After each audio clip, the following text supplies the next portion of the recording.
कमी में लापरवाही नहीं होती। घर में आटा कम हो तो एक भी टुकड़ा छूटने वाला नहीं।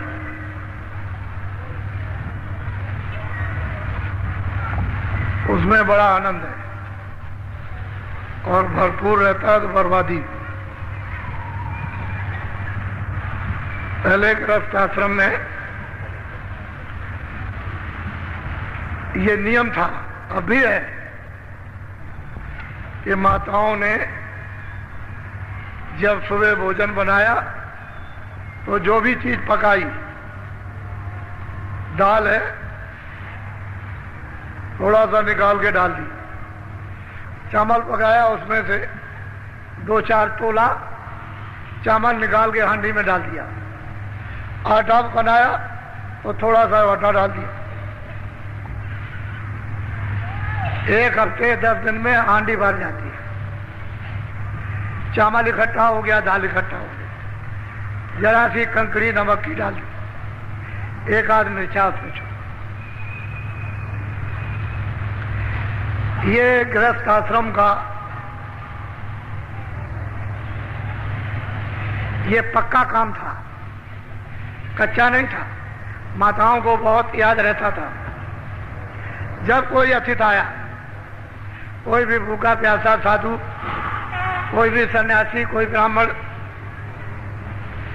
तो उन्होंने अपने पास से कुछ नहीं दिया, जो निकाल के रखा था उनके लिए उसमें से दे दिया, तो अतिथि सत्कार हो गया। अतिथि की आपको प्रसन्नता मिली। कोई महात्मा आ गए और उनके पास कुछ है तो आपको मुक्ति भी मिल जाएगी, ऐसे ही दे देंगे। कितने प्रसन्न हो जाएंगे, खुश हो जाएंगे। तुमने तो पुण्य कमाया, लेकिन पता नहीं पुण्य के किस समय पर वो पुण्य फलदायक हो गया। कोई महात्मा मिल गया, उन्हीं की सेवा में लगे तो आपका तो आत्म कल्याण हो जाए। ये नियम था और इससे घर गृहस्थी में कमी नहीं होती थी। हृदय में दया रहती थी, अतिथि सत्कार भावना। ये बहुत बड़ा गृहस्थ आश्रम का एक पुण्य कार्य था। अब लोगों ने सब छोड़ दिया, खत्म कर दिया। वैसे अपने लोगों की शिक्षा से बहुत जगह ये है तो लोग उसका पालन करते हैं, लेकिन गृहस्थ आश्रम में सबको ये पालन करना चाहिए। ये सबके लिए, किसी एक के लिए नहीं है। तो पता नहीं कहाँ उस पुण्य का सुजोग सही सही बैठ जाए, ये आत्मा मुक्ति पहुंच पा जाए।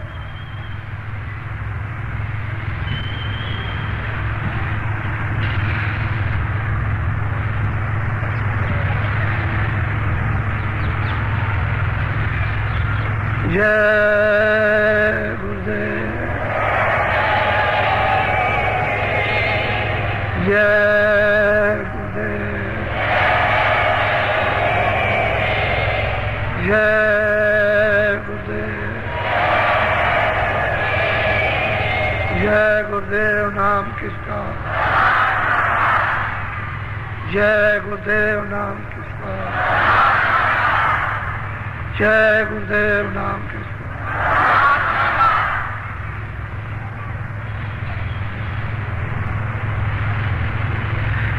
नर नारियों, बच्चे बच्चियों,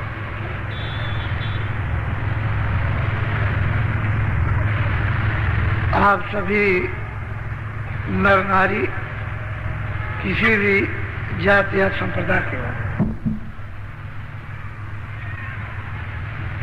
शराब मत पियो, दारू पीना छोड़ दो, ये आपके हित में होगा। और किसी भी पशु पंछी के मांस को मत खाओ। इसमें जीव हत्या यदि आप करोगे तो लग जाएगी। जिन्होंने ये काम किया उनको लग गई और वो जीव हत्या छूट नहीं सकती। उस जीव हत्या का कठोर से कठोर यानी दंड, सख्त से सख्त सजा, उसे कोई नहीं छुड़ा सकता। अगर कोई छुड़ा सकते हैं तो सत्पुरुष संत तो छुड़ा सकते हैं, उनके पास तो छुड़ाने का पूरा अधिकार है। लेकिन और किसी तरह से भी ब्रह्मा विष्णु महादेव चाहे तो नहीं, ईश्वर और ब्रह्म चाहे तो नहीं छुड़ा सकते। ये जीव हिंसा हत्या भोगनी पड़ेगी। तो मेरी ये आपसे सबसे प्रार्थना है कि उधर से मुख मोड़ो और अनाज, साग, सब्जी, फल, दूध, घी इत्यादि इत्यादि बहुत व्यंजन है, बहुत प्रकार के फल हैं, इनका सेवन करो तो मन, बुद्धि, चित्त ये पवित्र रहेगा और इनसे काम, क्रोध, लोभ, मोह, अहंकार ठंडा रहेगा। ये चीजें सब उत्तेजित हैं और ये तो दुनिया के काम में भी पूरी पूरी बाधक, परिवार में, समाज में, तो भगवान के चिंतन में तो अतिशय, वो तो इनका उनका कोई मेल बैठेगा।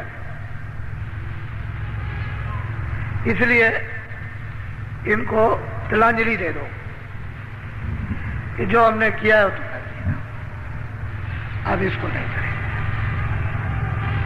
ऐसी मन में जब आप स्वयं निश्चय करोगे, धारणा मन में प्रतिज्ञा करोगे कि ये काम नहीं करना, तो देखो थोड़े दिनों के बाद तुम्हारे हृदय में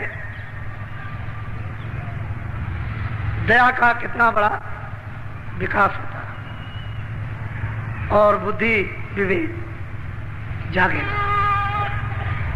फिर देखो कि सत्संग में कितनी रुचि आती है कि बिना सत्संग के आपका मन भाएगा ही, अच्छा ही लगेगा। फिर तो यह होगा कि सत्संग मिलना चाहिए। तो जितनी चीजें ये छोटी छोटी जो पहाड़ हो ये बताई जाए तो इनका विसर्जन कर दो। ये समझ लो कि हमने जान में किया, अनजान में किया था, हमको जानकारी इस संबंध में नहीं थी। अब जब जानकारी हो गई तो डबल मार। पहले अज्ञान, अनजान करते थे, आपको पता नहीं था। अब सत्संग से ये मालूम हुआ और फिर आप इस पर करोगे तो डबल से भी डबल मार, फिर बहुत अधिक अपराध बन जाएगा। तो उसको आप हटा दो, अच्छा रहेगा। और जो साधक होते हैं, जो प्रेमी होते हैं, जो भक्त होते हैं, गुरु के आज्ञाकारी होते हैं कि उनके बगैर कुछ नहीं करते, हर इच्छा को अपनी उनमें लय कर देते हैं। और ऐसे गुरु भक्त जिनमें प्रीत, प्रतीत, आस और विश्वास और साधना तन्मय होकर के करते हैं, उनको प्राप्त होता है, अनुभव होता है। जब उनको अनुभव होने लगता है तो अपने गुरु से पूछते हैं कि महाराज आप ये बहुत भांत भांत के आप वचन सुनाते, लेकिन ये नहीं बताया कि आप कौन हो, कुछ अपना भेद तो बता दीजिए। कि आप है कौन और क्या चाहते हैं हमसे, हमारे ऊपर इतना दबाव क्यों डाला, यदि जोर दिया जा रहा तो बहुत प्यार से वो भक्त, वैसे जगी हुई सूरत है, सो नहीं रही, जाग गई, पूछती है कुछ अपना भेद बताइए जिसमें हमारा भी हित होगा और ये बेचारे जितने भी हैं इनका भी कल्याण हो जाएगा। तो भक्त अपने स्वामी से ऐसा प्रश्न करते हैं जो सबके लिए हो, किसी एक के लिए नहीं, सब को लाभकारी हो। तो आज थोड़ा सा भक्त का प्रश्न और स्वामी का उत्तर वो आपको बताया जा रहा है। भक्त भक्ति होते हैं, उन भक्तों की तारीफ महिमा कोई कर नहीं सकता, ऐसे भक्त होते हैं। अब वो जो कुछ भी कहेंगे उसको आप बहुत ही ध्यान देकर और सुनेंगे और बुद्धि से सोचेंगे। बोलो। सब सूरते पूछे एक बाता, स्वामी देव भेद व्याख्याता। उस सूरत में जो जाग गई मनुष्य रूपी मंदिर में, वो पूछती है कि स्वामी आप अपना भेद वर्णन कीजिए, एक ही बात कीजिए कि अपना तो भेद कम से कम बताइए कि आप चाहते क्या है, क्या हमारे सबके साथ करना चाहते हैं, बोलो। तब स्वामी ने वचन उचारा, मार्ग कायो भेद बताया। फिर बड़े प्रसन्न होकर के उन्होंने उस सूरत को उत्तर दिया कि जो तुम पूछ रही हो बिल्कुल ठीक है। तो उन्होंने बताया कि देखो मैं तुमको सब भेद बताता हूं, मैं चाहता क्या हूं कि जिससे कि जीवों का इन सुरतों का छुटकारा हो जाए, ये काल के कर्मों के जाल से, काल के माया के जाल से निकल के अपने घर में पहुंच जाए जहां न माया है न काल है, न जहां पाप है न पुण्य है, न अच्छा न बुरा है, न दुख है न सुख है, न वहां जन्म है न मरण है। मैं चाहता हूं कि ये पहुंचे। तो पहुंचेंगे कैसे, ये तो आप वर्णन करते हो, उसका पहुंचने का उपाय सबका क्या है, बोलो। 5 नाम का सुमिरन करो, श्याम से तमें सूरत धरो। कहते हैं एक काम करो कि 5 नाम जो नामदान मिल जाए उसका सुमरन करो। जब तक 5 नामों का सुमरन नहीं होगा तब तक बच्चा कुछ होने वाला नहीं। 5 नाम का सुमरन करो, इसको तो लो पका है, और श्याम श्वेत में सुंदर करो, उसी को श्याम सुंदर कहते हैं। वो श्याम भी है और श्वेत भी है। श्वेत कहते हैं सफेद, श्वेत, श्याम श्वेत। शहतल कमल में दोनों रूप हैं, श्याम भी है और श्वेत भी है। कहते हैं उसमें अपनी सूरत लगा दो, 5 नाम का स्मरण करो। जब आप स्मरण करोगे तो पहले नाम का उसे आप याद करो। तो ये करो कि 5 नाम का जो गुरु विधि जुक्ति दे दे उसी के अनुसार स्मरण करो। श्याम श्वेत में अपनी दृष्टि जमाओ, जो सहतल कमल में श्याम सुंदर, जिनको निरंजन भगवान कहते हैं। ये काम करो। जब ये करने लगोगे तो धीरे धीरे सुमरन पाएंगे।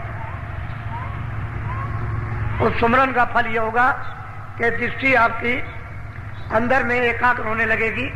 जहां अंधेरा है वहां प्रकाश हो जाएगा।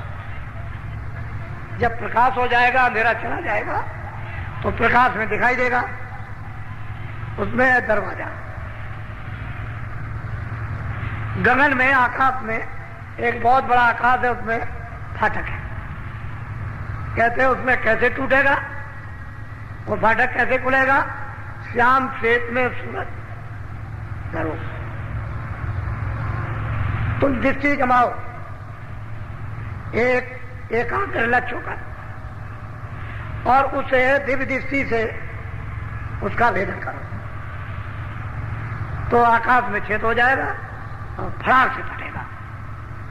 इतनी जोर की आवाज होती है जैसे तीनों लोग चुरमुरा गए। छोटी मोटी आवाज नहीं होती, उसके टूटने पर धमाका होता है। लेकिन वो धमाका सूरज को सुनाई देगा आपको। अगर बाहर के कानों को वो धमाका सुनाई दे जाए तो ये कान के सब के पर्दे फट जाए, इतनी आवाज है। श्याम श्वेत में सूरज धरो, वो श्याम भी है और वो श्वेत, श्वेत तो गुरु बैठे हुए, और श्याम जो है वो निरंजन भगवान है।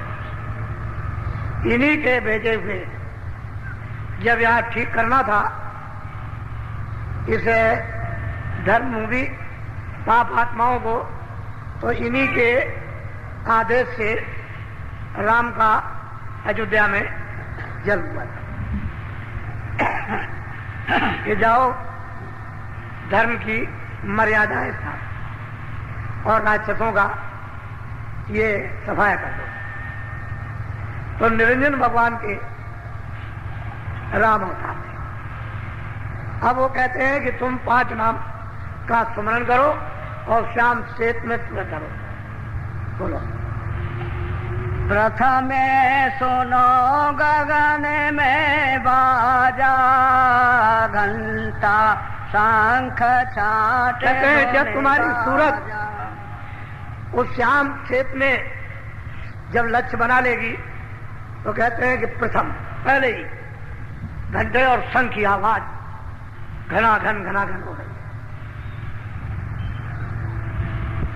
सुनाई दी। तब आप इसको मिलाओ कि मंदिरों में क्या होता है। तो ये उसका एक नमूना है, नकल। इन मंदिरों में घंटा शंख बजाते हो, एक नकल है। वो तो निरंजन भगवान के मुख से ही घंटा शंख बज रहा, वहां तो बंद करनी होता नहीं। तो प्रथम सुनो गगन में बाजा, बाजे बजे, और इतने अद्भुत आनंददायक मीठे बाजे, ऐसा मालूम होता है कि अमृत से सने हुए। सुनो गगन में घंटा और शंख, ये सुनने को मिलता है। जब ये मिल जाए, उसको सुनाई दे, तो बहुत सी आवाजें चारों तरफ से प्रकट हो जाती है। ऐसा मालूम हो रहा है कि अनंतों आवाजें उत्पन्न हो रही। फिर उसको धीरे से घंटे और शंख की आवाज को छाट लो, धीरे धीरे धीरे धीरे छाटते छाटते सब आवाजें जो अन्न आ रही थी बंद हो जाए। उस आवाज के सामने वो आवाजें लय हो जाएंगी, बंद नहीं होती, उस आवाज में सुनाई नहीं देती। जैसे कोई अब आवाज हो रही है और आप बोलते रहो छोटी मोटी आवाज से, तो सुनाई नहीं देता है। इसी तरह से वो इतनी बड़ी आवाज, यानी इतने बड़े बाजे आवाज करते हैं कि छोटी मोटी वहां पर आवाजें राग रागनी दब जाती है, उसके सामने सुनाई नहीं देती। तो वो अपना भेद बता रहे कि भाई ऐसा करना है कि अगर तुमको चलना है तो 5 नाम का स्मरण करो। फिर अपनी सूरत को श्याम श्वेत में ढको। प्रथम में सुनो गगन में बाजा, घंटा और शंख। तो जब शुरू हो जाएगा तो ये चढ़ने की सीढ़ी मिल गई, ये पौड़ी है।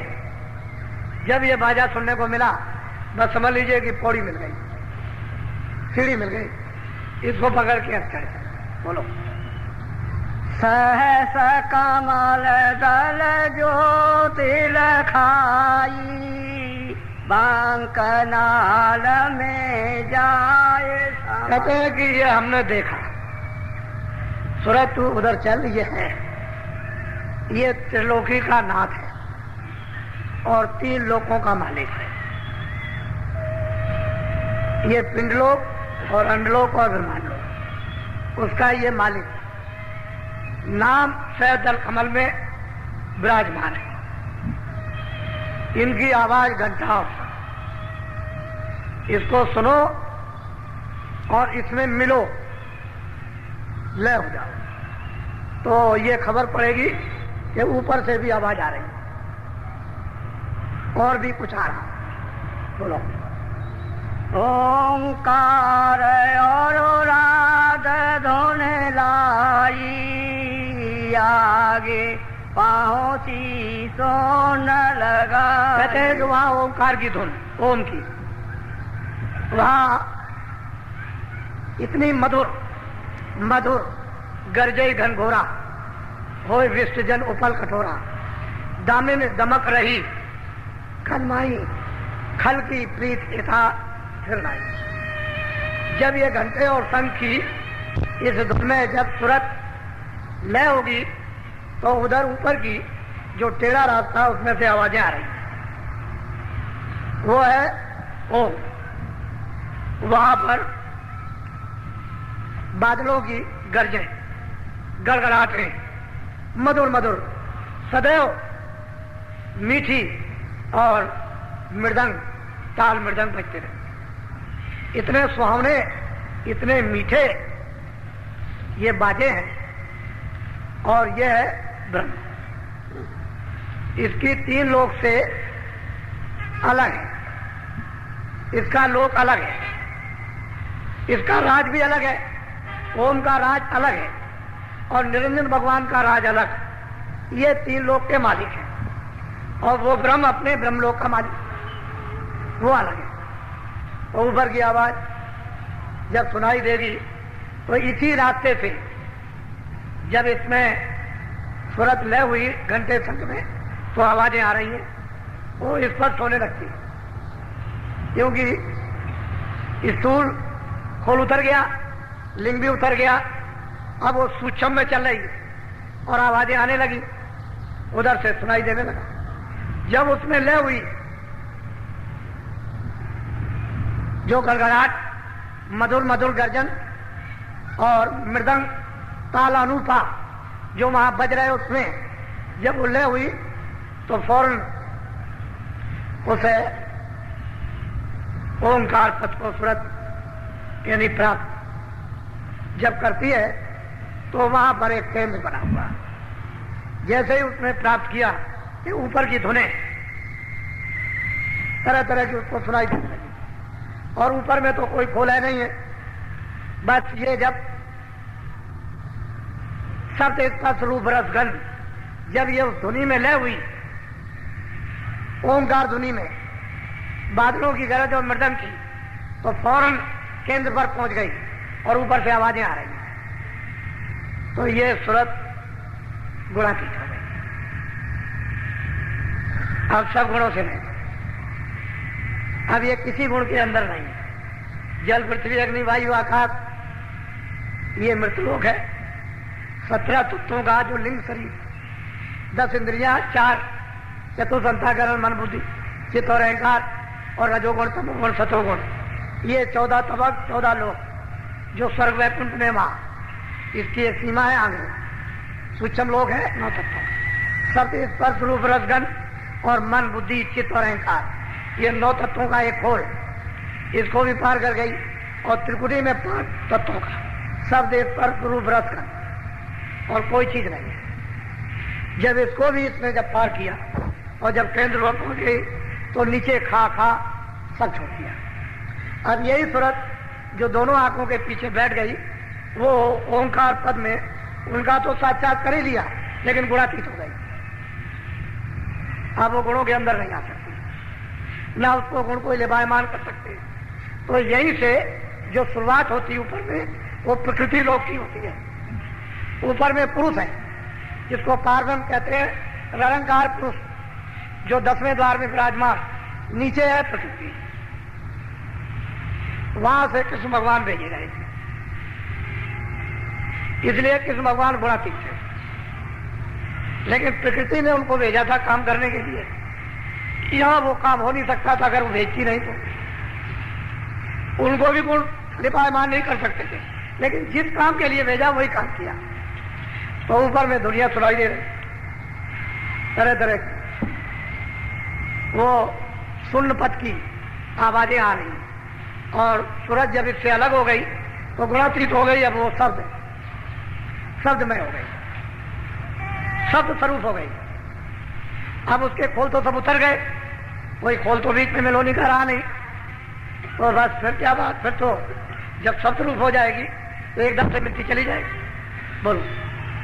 आगे पहुंची सोनम जार, रंकार धोने सोनी। बहुत प्यार से समझा रहे हैं भक्तों। तो देख भाई यहाँ के तो तुम हो रही, रास्ता तो चढ़ने का ये, घर में पहुंचने का। जब उसने उस आवाज को रंकार की चिंगरी सारंगी सुनी तो उसमें लय हो गई।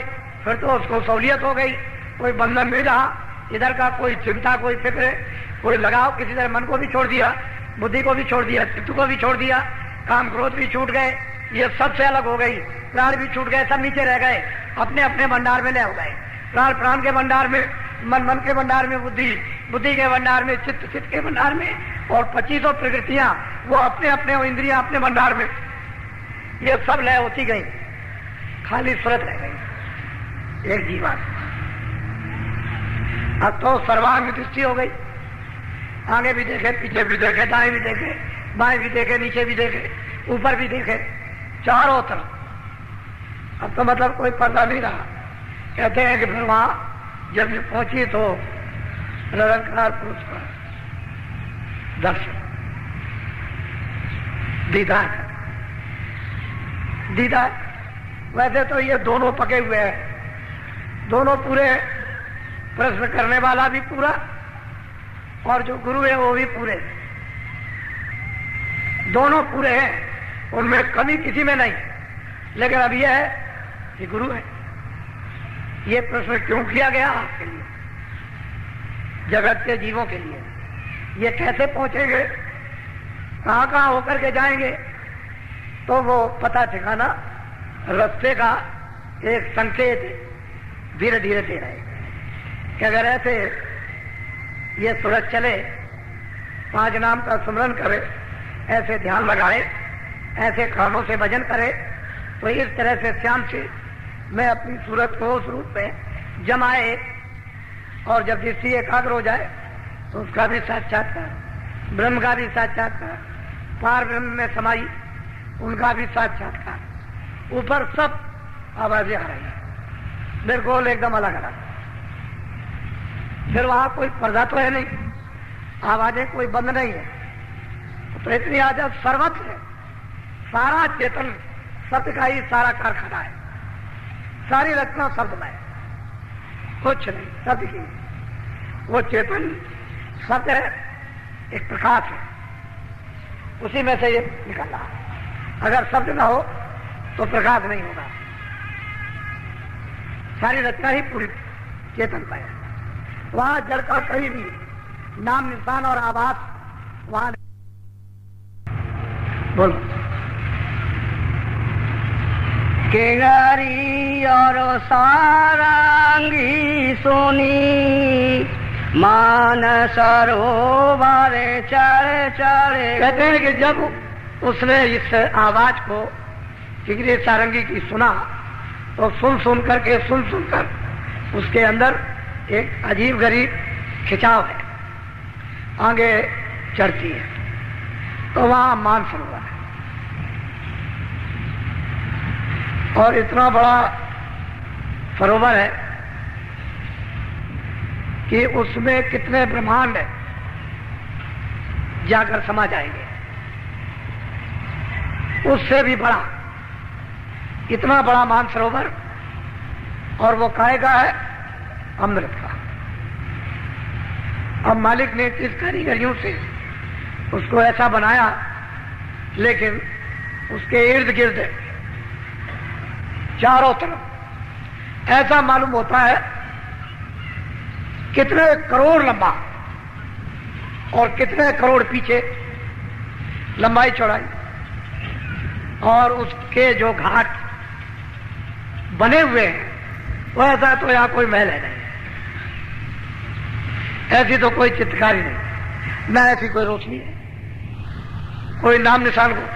ऐसे घाटों पर असंख्यों उन घाटों पर रूहें स्नान भी कर रही हैं और अमृत पी रही हैं। वो तो दृश्य है। जो सूरत यहां से वहां जाएगी उसमें स्नान करेगी, तो स्नान करते ही पुरुष प्रकृति से, ब्रह्म माया से, ईश्वर और शक्ति से, ब्रह्मा विष्णु महादेव से और काल जाल से, जन्म मरण से सब दाग छूट गए। उसका यही स्नान, वहां से वह ऐसी रोशनी कहीं से, यानी ऐसा प्रकाश लाइट पड़ रही है, ऐसी अद्भुत लाइट जैसे कि वहीं पर वर्षा हो रही है। उसमें रुए जीवात्माएं स्नान कर अमृत पीकर इतनी ताकतवर, इतनी प्रकाशमान, इतनी शक्तिदायक हो जाती हैं कि उनका मुकाबला क्या होगा। ये जो सूरत दोनों आंखों के पीछे जो बैठी हुई है, जब ये यहां से वहां पहुंच जाएगी और हंसों के साथ जब वहां मिलकर अपना रूप हंसनी धारण करेगी और अमृत पिएगी, तो फिर क्या वर्णन होगा। तो रास्ते का एक चिन्ह बता रहे हैं, ये चिन्ह है रास्ते के कि ऐसे ऐसे तुमको जाना है, ऐसे ऐसे चढ़ना है, इस सहारे से ये भेद चढ़ने का है। यहाँ ये मिलेगा, यहाँ ये मिलेगा, यहाँ ये मिलेगा, यहाँ ये मिलेगा, ऐसे ऐसे चढ़। तो वो तो सूरत पहले ही चढ़ गई, तभी उसने प्रश्न किया है कि ऐसा प्रश्न किया जाए कि सभी जीवों का उससे लाभ हो, हित हो जाए। ऐसा प्रश्न हो कि किसी का लाभ ना हो। तो प्रश्न करने वाली भी पूरी और जिससे प्रश्न कर रही हो गुरु भी पूरे, इनमें से कोई अधूरा नहीं है। अगर वो नहीं जानती होगी तो प्रश्न क्या करेगी, बोलो। आगे महासोना मैदाना, जहाँ चार दोने ते मेरे समाना। कहते हैं कि आगे महासुन का मैदान है, वहां पर वो महाकाल विराजमान है। उनको महाकाल पुरुष इसलिए कहते हैं, वो इतना महा मैदान है कि उस इतना प्रकाश है कि उस प्रकाश को पार करना सुरतों के लिए बहुत मुश्किल है। जब वो स्नान कर लेती है मानसरोवर में, तो उनको इतना प्रकाश ऊपर से मिलता है कि वो उसको बर्दाश्त करती है। अगर उनको मानसरोवर में बर्दाश्त करने का प्रकाश न मिल जाए तो उस मैदान प्रकाश में कोई जा नहीं सकता।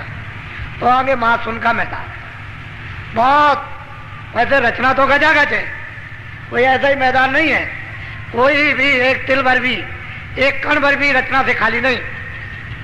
ये महासुन का मैदान है। आगे भंवर गुफा स्थान है, वो सोहंग पुरुष विराजमान है। उनका अधिकार ब्रह्म पर भी है और पार ब्रह्म पर भी और ईश्वर पर भी, सब अधिकार लेकर के बैठे हुए हैं। और यहां तक तो महाप्रलय होती है, इसके आगे कोई महाप्रलय नहीं है। ये मैदान बहुत बड़ा है। आगे महासुन है, जिसको महाभंवर गुफा कहते हैं। उस पर वो सोहंग पुरुष विराजमान है और वो वहां एक इंडोला पड़ा हुआ है। ये सब उसी धुरा पर सब के सब झूल रहे हैं। इतनी तेज चक्कर से पूरे के पूरे मंडल झूल रहे हैं, ऐसे चल रहे हैं। ऊपर से देखने में आता है कि सारे मंडल घूम रहे हैं इस तरह। ऐसा धुरा चला, कितने युग कितने कल बीत गए, बराबर यही।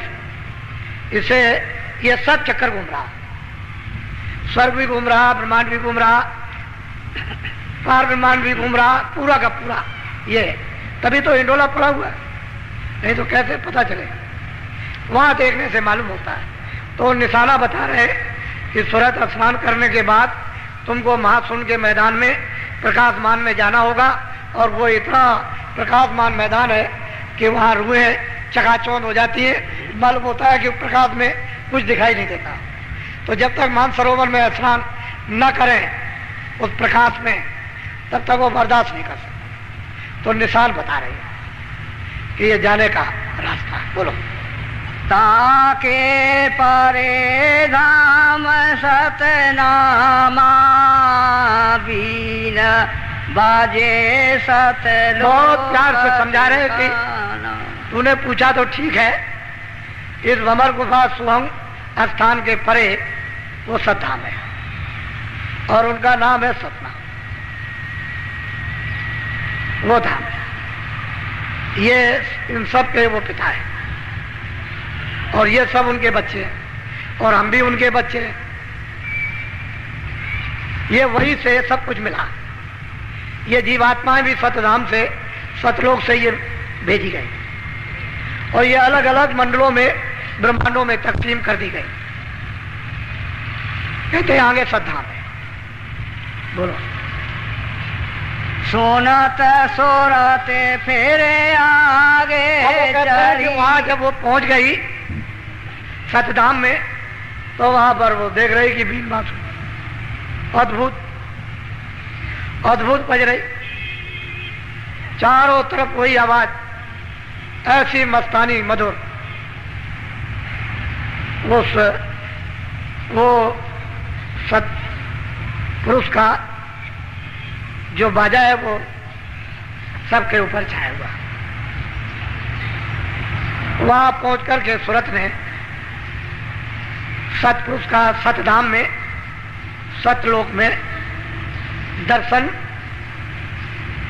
किया। कहते वहां जाएगी तो सतपुरुष का दर्शन होगा। रास्ता ये चलने का है, लेकिन गुरु साथ, बगैर गुरु के उधर कोई नहीं। साथ रखना हर वक्त, उनको जरा भी छोड़ना नहीं। वो तो ऐसे लेकर के चले जैसे छोटा बच्चा है अंधा, उंगली पकड़े रहो, छोड़ना नहीं। ऐसे साथ साथ रहेंगे तो पार जाओगे। तो आगे सदा सतपुरुष का दर्शन। कहते हैं अभी तो और कुछ है। बोलो। कोटे नया बसूर ओजियारा अलग अलग धाम है। कोटान कोट सूरज उसके एक एक रोम में लगे हुए, और वो अलग था। सतलोक के ऊपर में अलग लोक, अलग पुरुष का दर्शन। सतलोक में और अलग हम लोक में कोई अंतर नहीं है। ये भी पवित्र है, वो भी पवित्र है। इसमें उसमें कुछ भी कोई मिलोनी नहीं किसी तरह की, लेकिन छोटे बड़े हैं। सतलोक से अगम लोक बढ़ा। कहते हैं वहां पर दर्शन हुआ अगम पुरुष का। फिर आगे क्या वर्णन करते हैं? बोलो।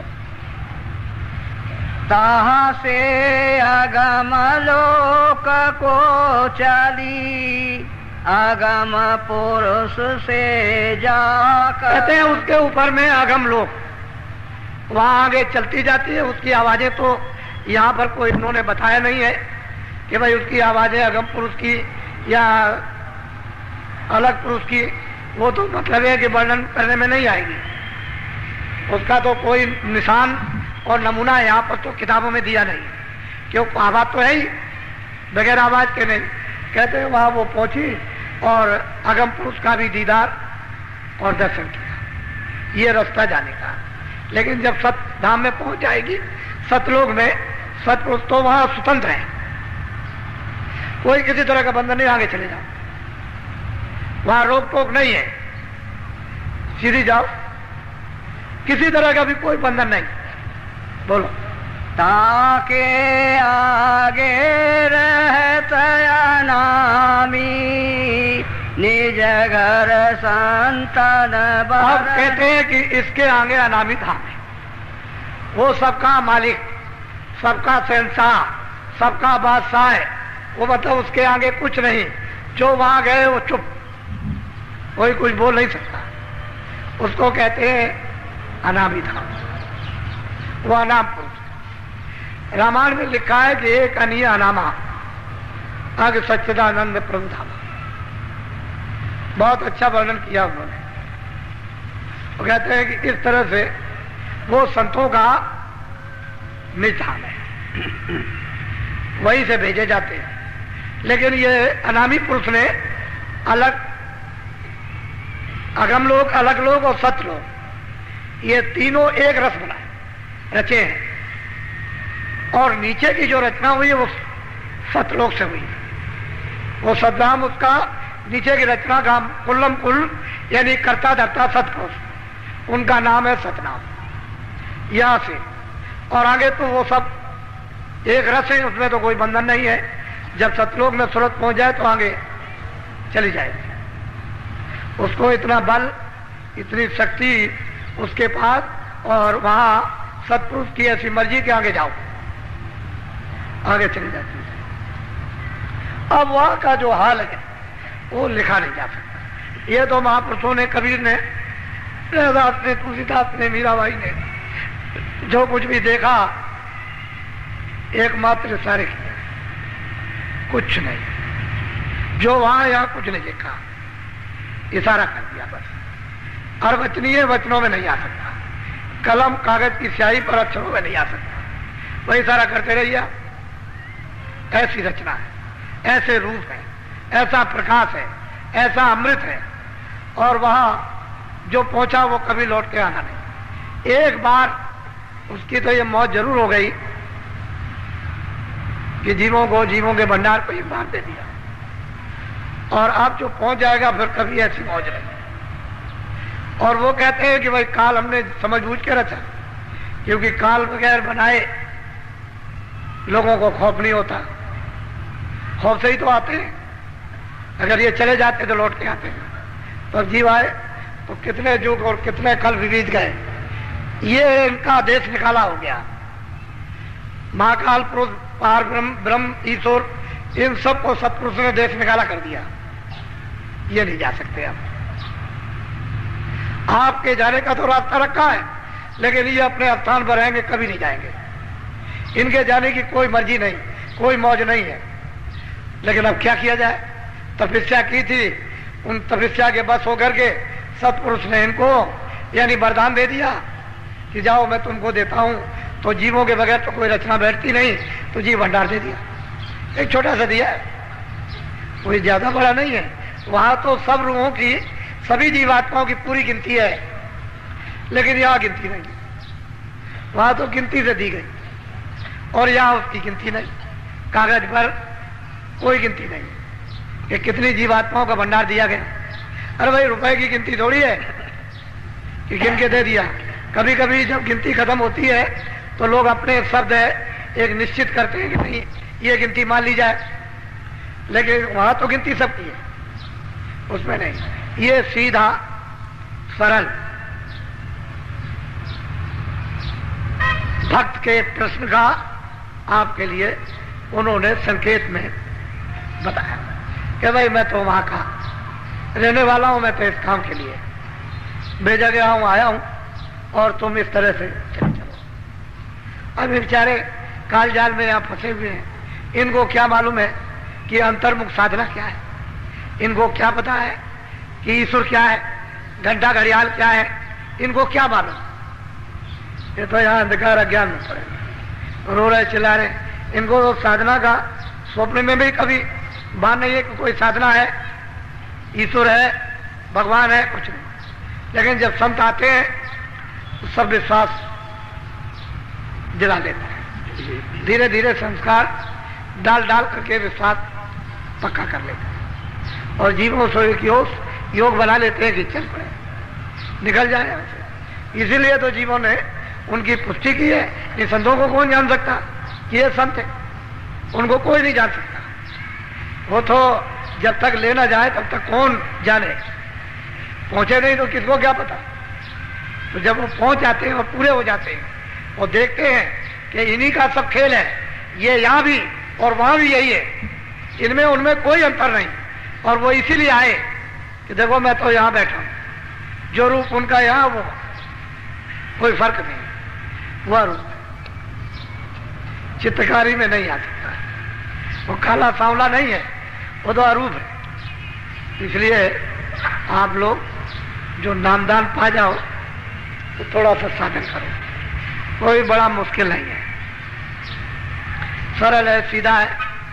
केवल थोड़ा सा मन पर घेरा घेरी में दबाव पड़ेगा कि भाई यहां से मन हटा लो, यहां से रोक लो, बुद्धि को चित्त को रोककर समय अभ्यास, समय भजन के वक्त इसको रोको और कानों के साथ में लगाओ। तो जो तुम इंद्रियों से इसको रस मन को देते हो वो तुमको शब्द से मिलने लगेगा।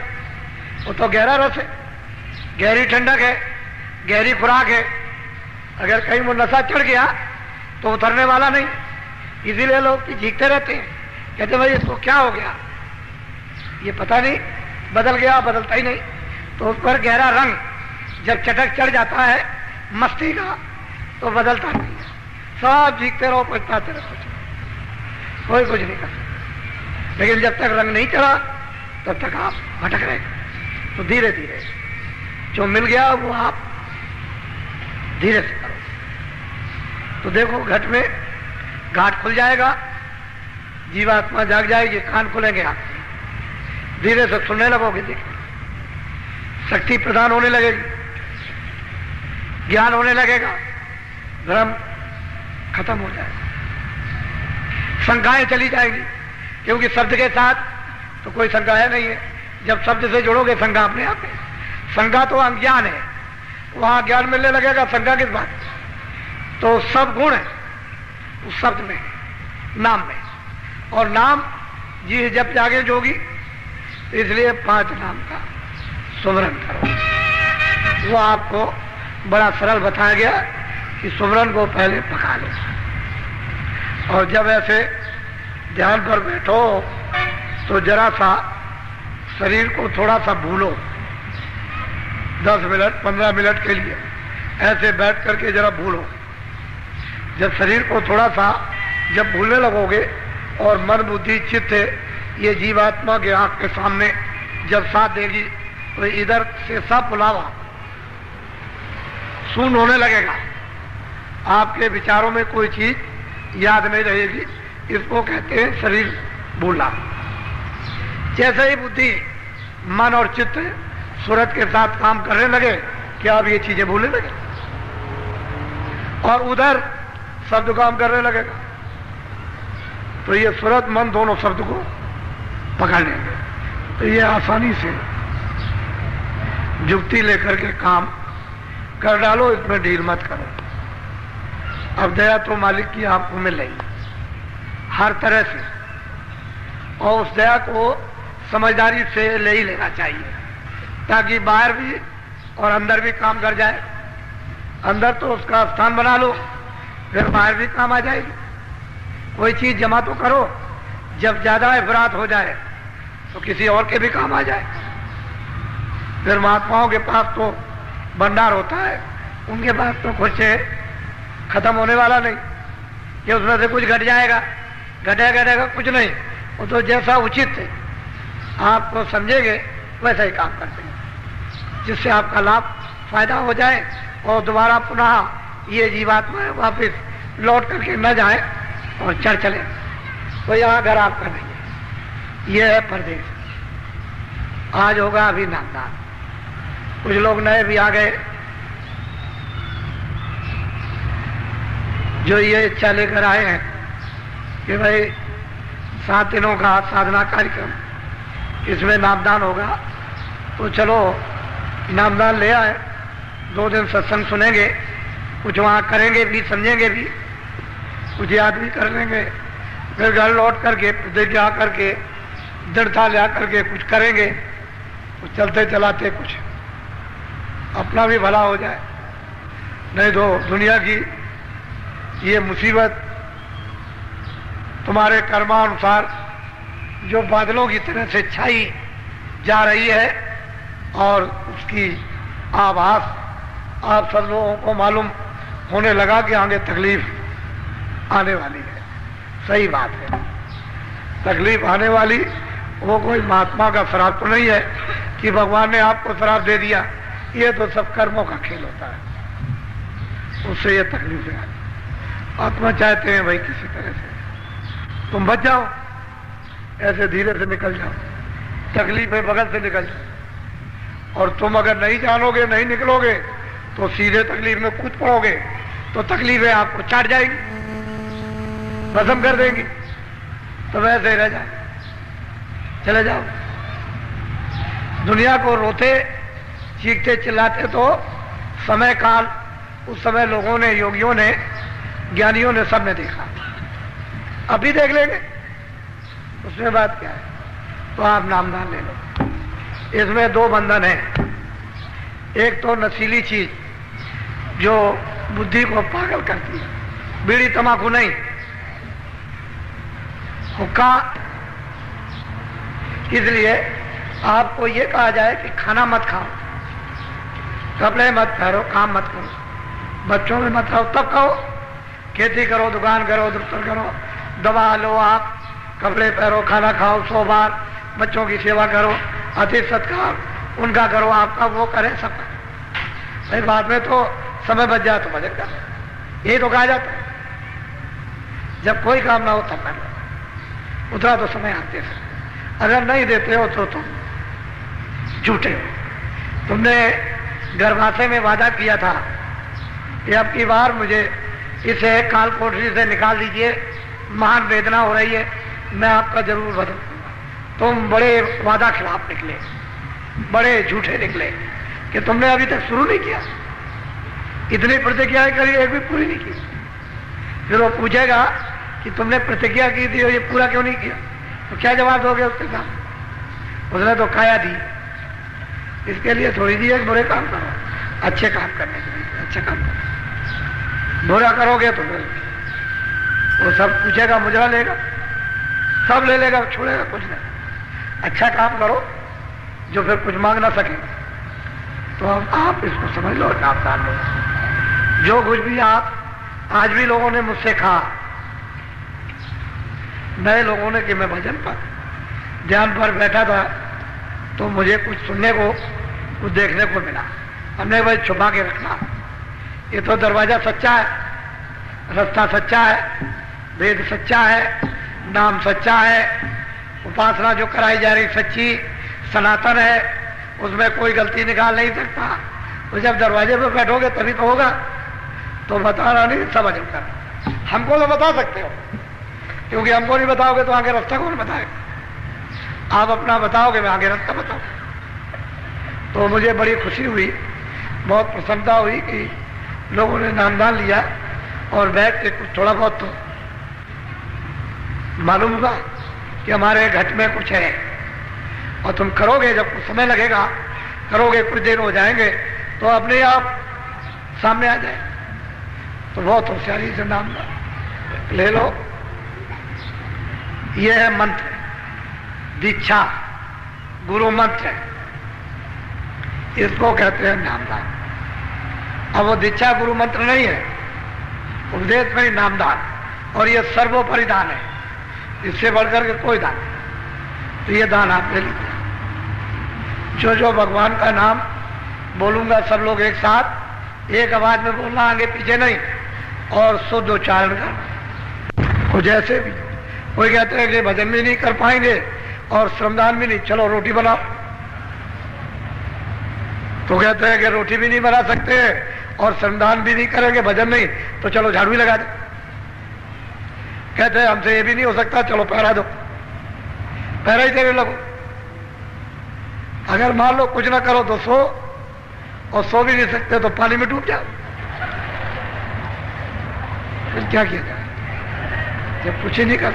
अब कुछ ना कुछ तो ये जो श्रमदान, झाड़ू लगाना, पानी ये पिलाना, और ये उठाना बैठाना, ये सेवा करना, ये मट्टी फेंकना, तो असल में बात यह है इस सेवा का फल यदि आपको सोच कर चाहते हैं कि आपको आत्मा का मिल जाए तो आप तो कुछ समझते नहीं, ऐसे समझ वैसे हमको क्या पड़ेगा, लेकिन नहीं, कुछ ना कुछ करा करके आपको जगाना है, क्योंकि आप बहुत सो गए, बहुत सुस्त हो गए, मन आपका बिल्कुल मर चुका, परमार्थ का नाम निशान को भी जरा सा भी उसमें अंकुर नहीं है।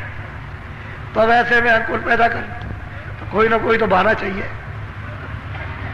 लोग जब आपको देखते हैं तो कुछ देख करके भी कुछ लोगों में समझ में आता, देखा देखी पुण्य, देखा देखी पाप, देखा देखी सत, देखा देखी असत, देखा देखी ईमानदारी, देखा देखी बेईमानी, देखा देखी भजन, और देखा देखी अगर कोई सो रहा है तो देखा देखी सो, कोई बैठा है तो देखा देखी बैठो।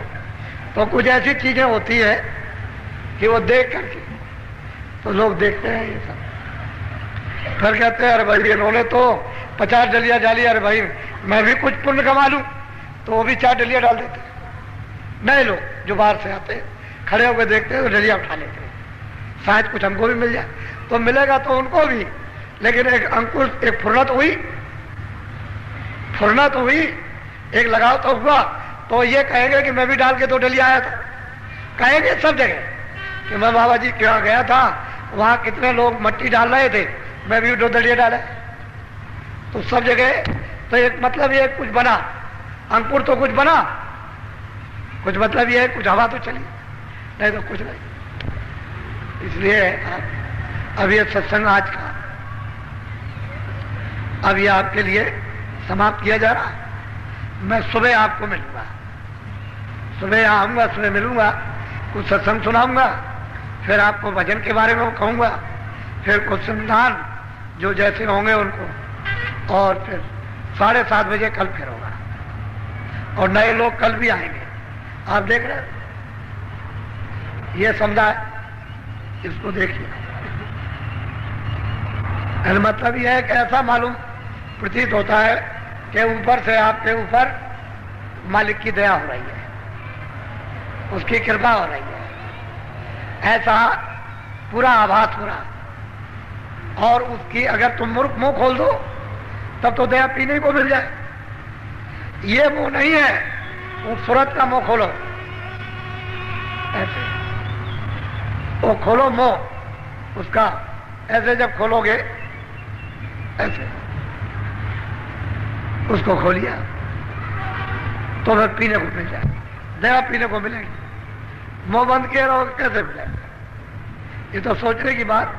ये जैसा ये मोह है ऐसा उसका मोह नहीं है। कहीं ऐसा मत समझ लेना कि ऐसा मोह है,